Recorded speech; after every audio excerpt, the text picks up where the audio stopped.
Elliot Carter was invisible to most people. He lived in a quiet town nestled between the hills of Vermont. He was the kind of boy who never raised his hand in class, never joined lunchtime conversations, and never spoke unless spoken to. Most days people walked past him without noticing.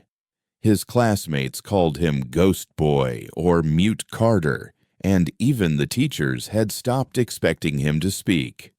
But Elliot didn't mind.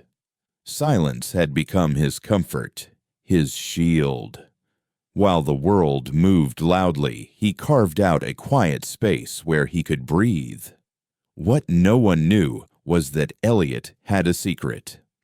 Every night, after helping his mother clean the small diner where she worked, he climbed up into the attic of their tiny home.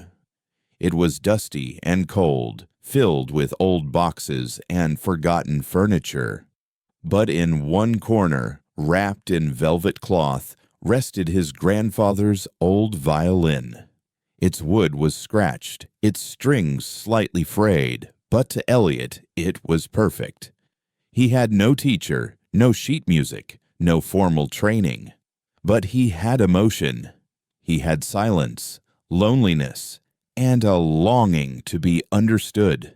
And when he played, the violin seemed to speak the words he could never say. In that attic, he found his voice. No applause, no judgment, just honesty, just music.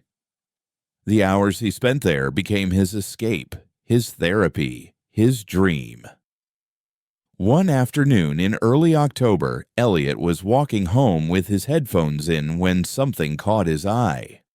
A poster on the community board read, "Statewide High School Talent Competition, First Prize, $5,000 Scholarship." He stopped, stared. His heart began to race. That kind of money could mean music school, a real future, a way out. But then the fear came. Could he play in front of people? What if they laughed? What if he failed? That night in the attic, he held the violin tightly and whispered to himself, "Maybe, just once." From then on, Elliot practiced like never before. He stayed up late into the night, reworking melodies over and over. His fingers blistered, his arm ached, and still he kept playing. He wasn't trying to impress anyone. He just wanted to be heard. The day of the competition came faster than expected. The auditorium was buzzing with laughter, chatter, and performers practicing in every corner. Elliot sat alone in the back row, violin case on his lap. Others danced, sang, and cracked jokes on stage. He felt like he didn't belong. When his name was called, he stood up slowly, legs trembling. He walked out into the spotlight. He couldn't see the crowd, just shadows beyond the blinding lights. He raised the violin to his chin. He began to play. The first notes were soft, uncertain. His fingers trembled. But then he remembered the attic, the dust, the quiet, the honesty. He poured everything into the music, his pain, his fear, his hope. The song wasn't perfect, but it was real. It was raw and full of truth. When the final note faded, Elliot opened his eyes.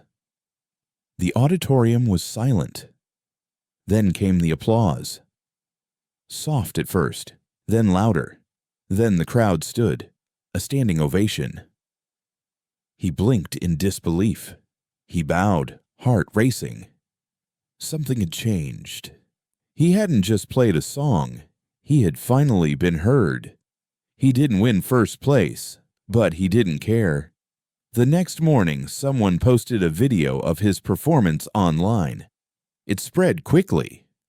Thousands watched it, shared it. One of them was a music professor from New York. He emailed Elliot with an offer to mentor him. Suddenly, invitations came to perform in nearby towns. Local papers called him the silent violinist. His world, once so quiet, was now full of sound. He still didn't talk much, but when he played, people listened. Years later, Elliot stood backstage at Carnegie Hall. He wore a fitted suit. He held the same old violin, now polished and restored. He looked in the mirror and saw someone he barely recognized. Not the ghost boy from school, but a young man with a purpose. He stepped onto the stage. Golden light bathed the room. Thousands sat in hushed silence. He raised his bow. He began to play. This time his music was confident, clear, elegant, but the emotion was still there. As he neared the final note, he looked up. In the balcony sat his mother, tears in her eyes. He smiled gently at her. The final note floated through the air and faded. Then the applause returned, louder than ever. Another standing ovation. He bowed deeply.